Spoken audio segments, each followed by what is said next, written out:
Salam saudaraku, firman hari ini terambil dari Kisah Para Rasul pasal 3. Kisah Para Rasul pasal 3 adalah menceritakan tentang penyembuhan seorang laki-laki yang lumpuh sejak lahir, yang pekerjaannya adalah meminta sedekah pada orang yang masuk ke dalam bait Allah.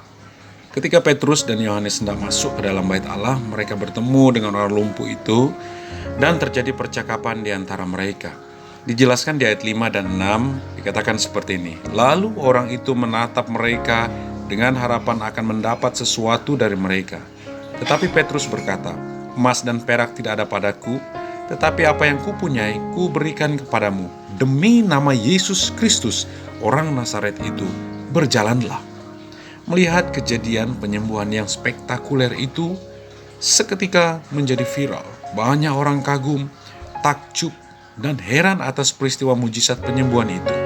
Petrus kemudian menjelaskan bahwa kesembuhan itu adalah berasal dari Yesus Kristus. Ayat 16 dikatakan, dan karena kepercayaan dalam nama Yesus, maka nama itu telah menguatkan orang yang kamu lihat dan kamu kenal ini. Dan kepercayaan itu telah memberi kesembuhan kepada orang ini di depan kamu semua. Dengan kata lain, kesembuhan itu bukan oleh karena Petrus, tetapi semata-mata dalam nama Yesus. Yesus Kristuslah yang menyembuhkan orang lumpuh itu.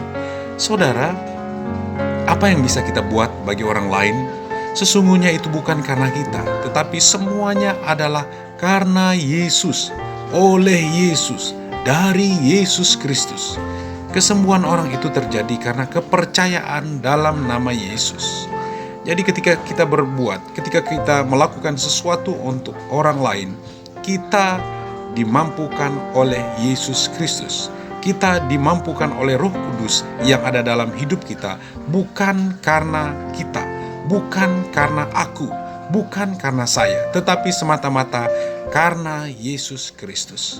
Saudara, berkaryalah, bekerjalah dan lakukanlah sesuatu bagi orang lain hari ini, dan kiranya Injil dinyatakan melalui perbuatan kita, khususnya melalui sesuatu yang kita berikan bagi orang lain yang membutuhkan pertolongan.